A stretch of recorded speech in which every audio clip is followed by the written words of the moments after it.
The cold of the marble floor seeped through the thin fabric of her uniform, a chilling finality to the afternoon's humiliation.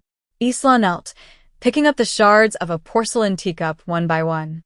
The tea, a fine gyokuro that smelled of sweet grass and the sea, stained the white stone in a delicate, branching pattern, like a dying tree.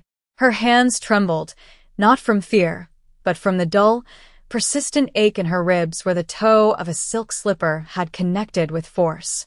Chiyoko, the mistress of the house, had a particular fondness for that maneuver. It left no visible marks on the face. Isla kept her eyes down, focused on the task, on the tiny, sharp edges that could slice a finger open.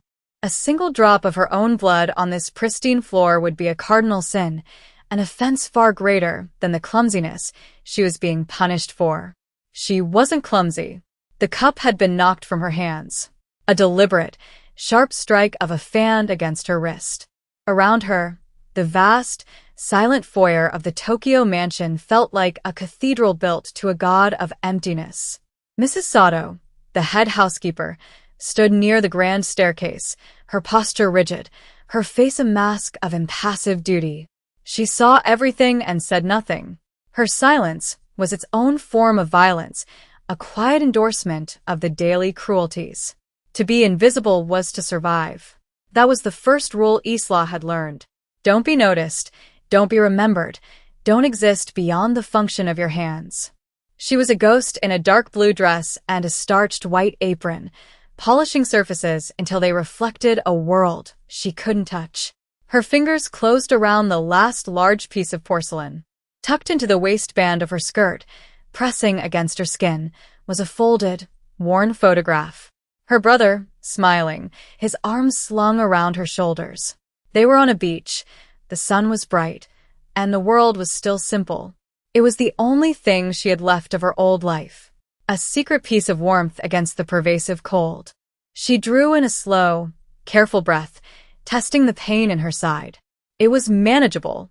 Everything was manageable as long as she remembered the rules. The heavy front doors opened without a sound, a testament to their perfect engineering. A sudden, absolute stillness fell over the house. The maids polishing silver in the adjacent hall froze, their hands hovering. Even Mrs. Sato's rigid posture seemed to tighten. Isla didn't need to look up to know who had arrived.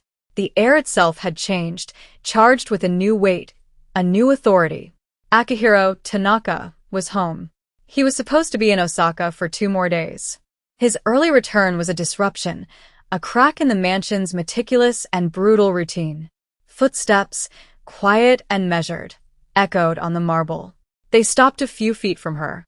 She remained kneeling, her gaze fixed on the faint, green stain of the tea. She could feel his stare on the top of her head, a physical pressure. He wore shoes that cost more than she had earned in the past year, handmade Italian leather that made no sound on the stone. He was a man made of silence and coiled tension. "What is this?" His voice was low, devoid of inflection. It wasn't a question directed at her. It was a command for the room to explain itself. Chiyoko emerged from the drawing room, a vision in silk, her painted smile perfectly in place. "Akihiro, darling, you're home early. Just a little accident." "The new girl is terribly clumsy," she gestured dismissively towards Isla. Akihiro's gaze did not move to his wife. It remained on Isla, analytical and unnervingly perceptive. He saw the way her shoulders were hunched, the faint tremor in her hand as she placed the last shard onto the dustpan. He saw the shadow of a bruise high on her cheekbone, a purple smudge that her pale skin couldn't hide. He looked at the shattered cup, then back at her. His eyes, dark and intelligent, missed nothing. He knew the cost of his porcelain. He knew his wife's temper. He connected the two facts with silent, grim arithmetic. He finally turned his head slightly, addressing the head housekeeper without looking at her. "Sato-san, have someone else finish this. Get her an ice pack for her face." The order was quiet, but it landed in the silent hall like a gunshot. It was the first time in 6 months anyone had acknowledged her as a person, not an object. The sudden, unwanted spotlight was terrifying. His gaze dropped to her hands again, and for a fleeting second, his expression tightened. He had seen the faint, older scars that mapped her knuckles. The next day was worse. Chiyoko's rage was a quiet, simmering thing. Akihiro's small, almost clinical gesture of concern had been an unforgivable insult, a public questioning of her authority within her own home. She waited until the afternoon, when Akihiro was gone again, sequestered in his office for a series of meetings. She found Isla in the cavernous laundry room, the air thick with the hot, clean scent of steam and bleach. The room was isolated, its thick stone walls muffling all sound. "You think you are special," Chiyoko began, her voice a soft hiss. She circled Isla, who stood folding a stack of linen sheets. "You think because he looked at you, you have some protection?" Isla said nothing, her hands continuing their methodical work. Fold, smooth, stack. Don't react. Don't give her the satisfaction. Chiyoko's hand shot out, grabbing a handful of Isla's hair and yanking her head back. Pain exploded across her scalp. "Look at me when I speak to you." Her eyes were cold, reptilian. "He sees you as he sees a stray dog, an object of momentary pity. But I am his wife. This is my house. And you are nothing." The words were sharp, but it was the next sentence that struck true fear into Isla's heart. "I see you with the boy. Sura. You give him sweets from the kitchen. You think I don't know everything that happens here." Sura was Akihiro's nephew, a quiet, solemn 5-year-old who had lived in the mansion since his parents' death. He was a ghost, much like Isla, and she had taken to leaving him small kindnesses, a cookie, a carved apple, a fixed toy. It was a foolish, sentimental risk. "Perhaps," Chiyoko continued, her grip tightening, "the boy needs to learn a lesson about associating with trash." Isla's blood ran cold. "No. Please." The words were torn from her, a desperate plea. Chiyoko smiled, a triumphant, cruel curve of her lips. She released Isla's hair, only to slap her hard across the face, the crack echoing off the stone walls. "Then you will learn it for him." Ryo, one of Akihiro's younger guards, passed by the open doorway at that moment. He saw the scene, his eyes met Isla's for a brief second, and he kept walking. His inaction was a confirmation. She was utterly, completely alone. She was in her small, sterile room in the staff wing, dabbing at the cut on her lip with a damp cloth when the knock came. It wasn't the timid tap of another maid or the sharp rap of Mrs. Sato. It was a solid, authoritative sound. She froze, her heart hammering against her bruised ribs. She didn't answer. The door opened anyway. Akihiro filled the frame, his presence instantly shrinking the tiny room. He wore a simple black shirt, the sleeves pushed up to his forearms, revealing the dense, intricate tapestry of his tattoos. He said nothing, simply closing the door behind him. His eyes scanned the room, the narrow bed, the single book on the nightstand, the stark emptiness of her life. Then his gaze settled on her face. He saw the fresh, angry red mark on her cheek, the split in her lower lip. His face was a mask of cold fury, so controlled it was more terrifying than any overt rage. He took a step closer. "Who did this to you?" The question was a low rumble, a demand for a name he already knew. It was the same question from before, but this time it was not for an audience. It was for her. Isla flinched back, pressing herself against the cold wall, the damp cloth clutched in her hand.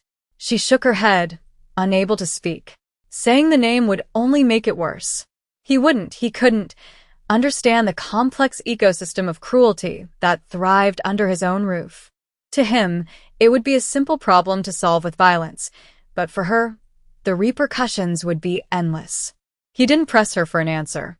He seemed to understand her silence. With a sigh that sounded more like weariness than frustration, he stepped forward and gently took the cloth from her trembling fingers. His touch was shockingly careful.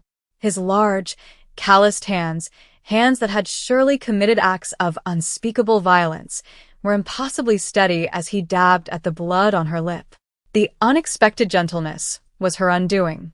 A single tear escaped, tracing a hot path down her cold cheek. He saw it, and his jaw tightened. He finished cleaning the small wound, his movements precise and economical. "You will no longer work in the house," he said, his voice flat, an order that was not open for discussion. "You will not serve my wife again." Her new duties were in the gardens. It was a strange sort of exile, a banishment to beauty. The sprawling gardens behind the mansion were a masterpiece of controlled nature: raked gravel, ancient pines twisted into elegant shapes, a koi pond where fish the color of jewels moved like living silk through the water. She was assigned to the greenhouses, tending to orchids and bonsai trees. And she was assigned to Suda. The boy was her shadow now. Akihiro had decreed it with a single, quiet order to Mrs. Sato. The arrangement was mutually beneficial. Her presence soothed the boy's quiet melancholy, and his innocent chatter was a balm on her own frayed nerves.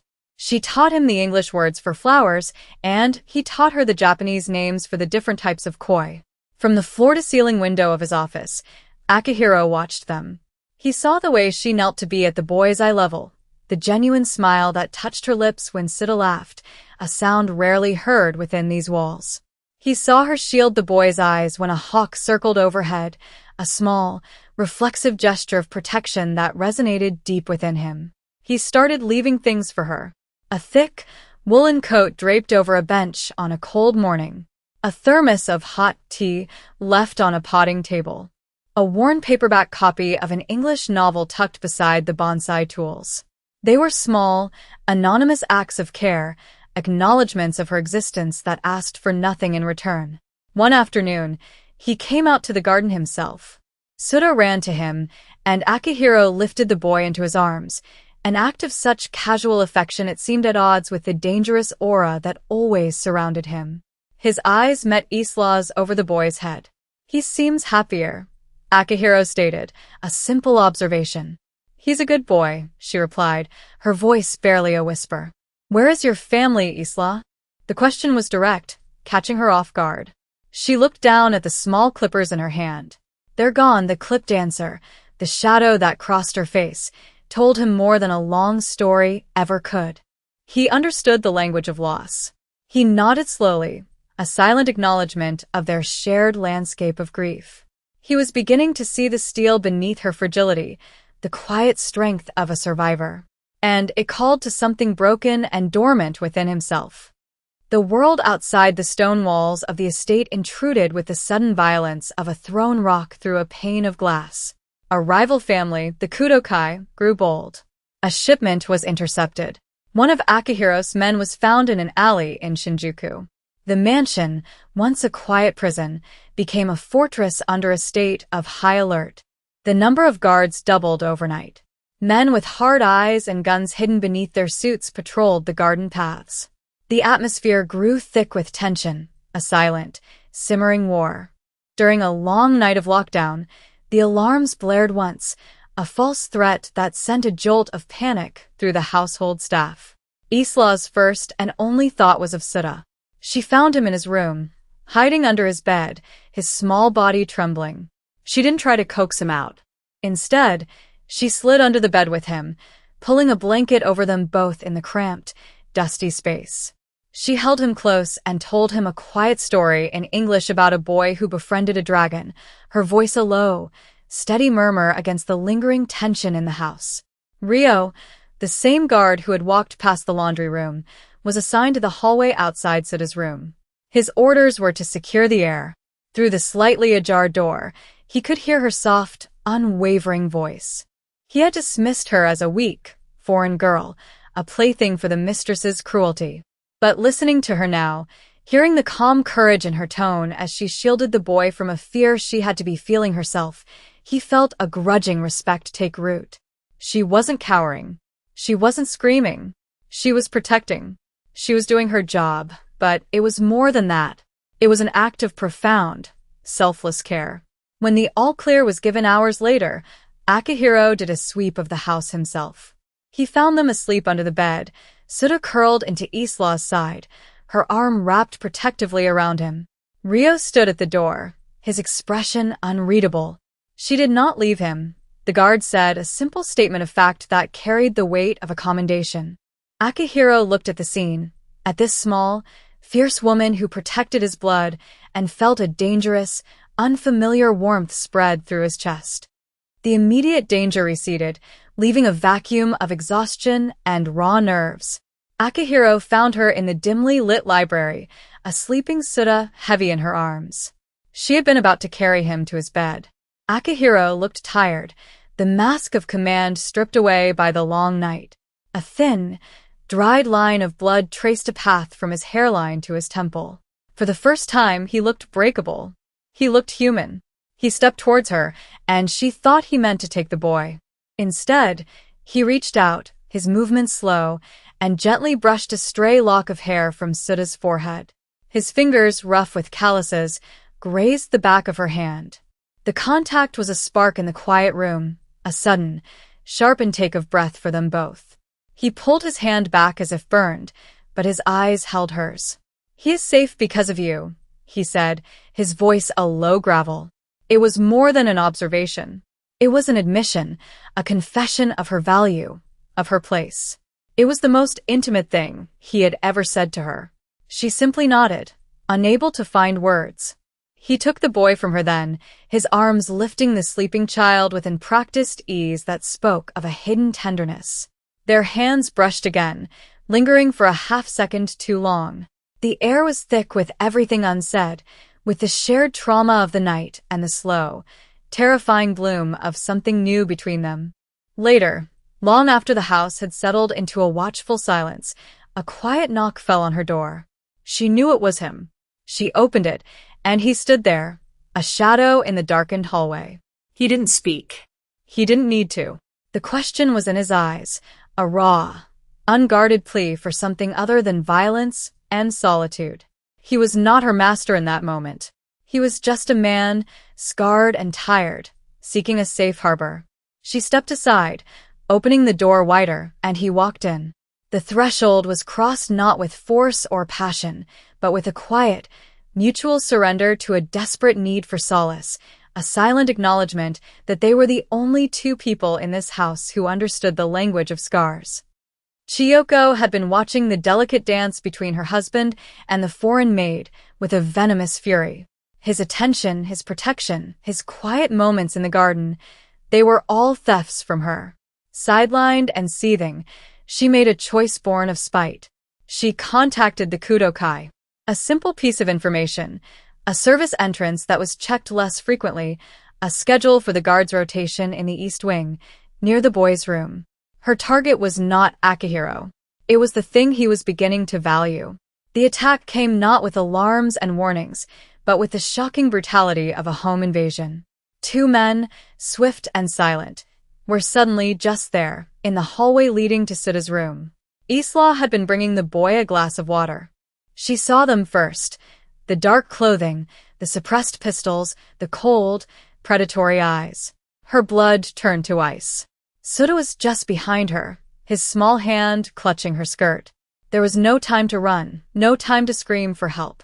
In a split second of pure, primal instinct, she acted. "Suda, run. To your uncle's office."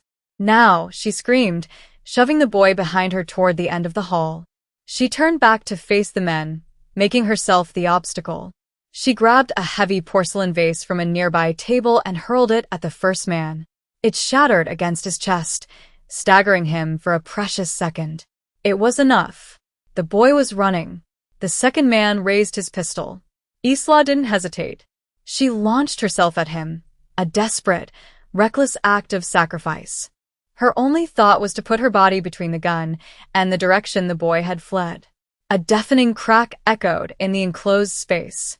A white-hot, searing pain exploded in her shoulder, stealing her breath and sending her crashing to the floor. Through a haze of shock, she saw Akihiro appear at the end of the hall, a demon wreathed in rage. The sounds that followed were wet and brutal. He moved with a lethal grace that was terrifying to behold. When it was over and a profound silence fell, his eyes found hers on the floor. He rushed to her side, the cold control he always wore completely shattered. He dropped to his knees in the spreading pool of her blood, his hands hovering over her, afraid to touch, afraid to hurt her more. "Isla," he breathed, his voice broken. It was the first time he had ever said her name.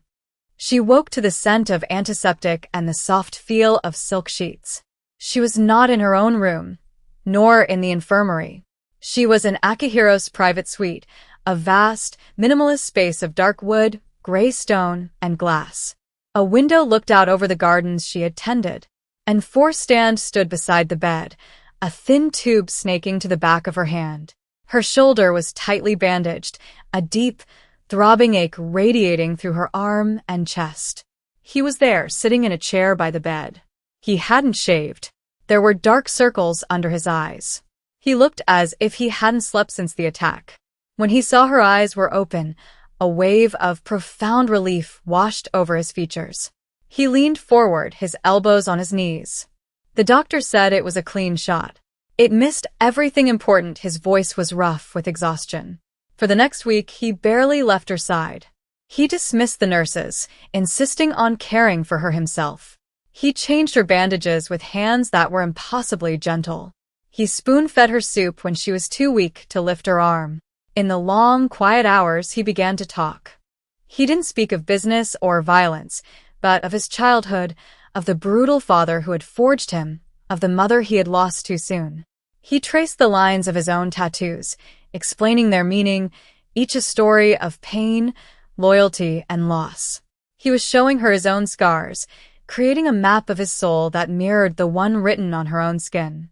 He never said he was sorry for what had happened, but his actions were a constant, living apology.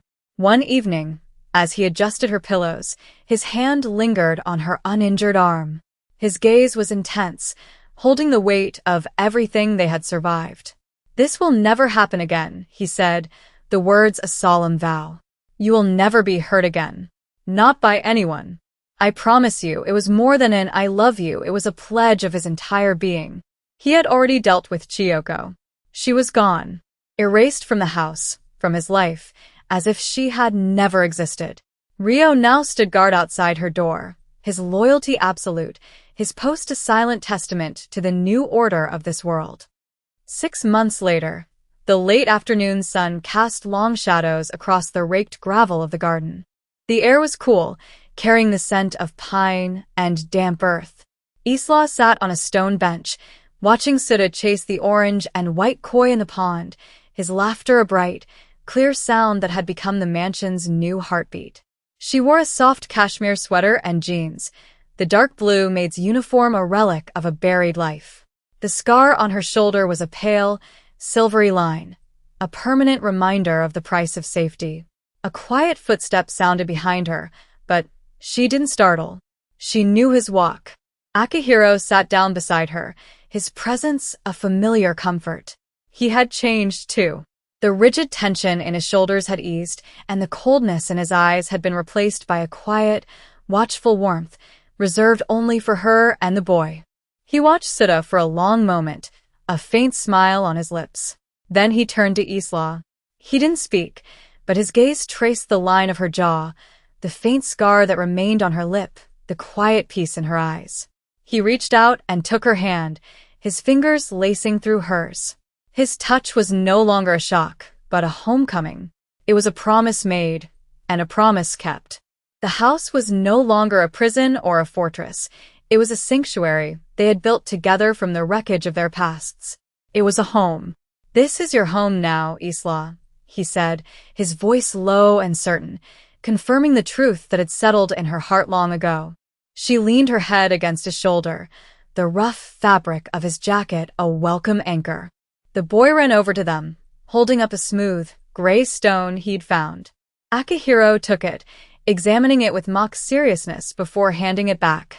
In this small circle of sunlight, surrounded by ancient, silent trees, they were not a boss and his maid, not a monster and his victim. They were a family, forged in violence, tempered by sacrifice, and healed by a quiet, resilient love. "I know," she whispered, and for the first time in a very long time, the words were completely, indisputably true.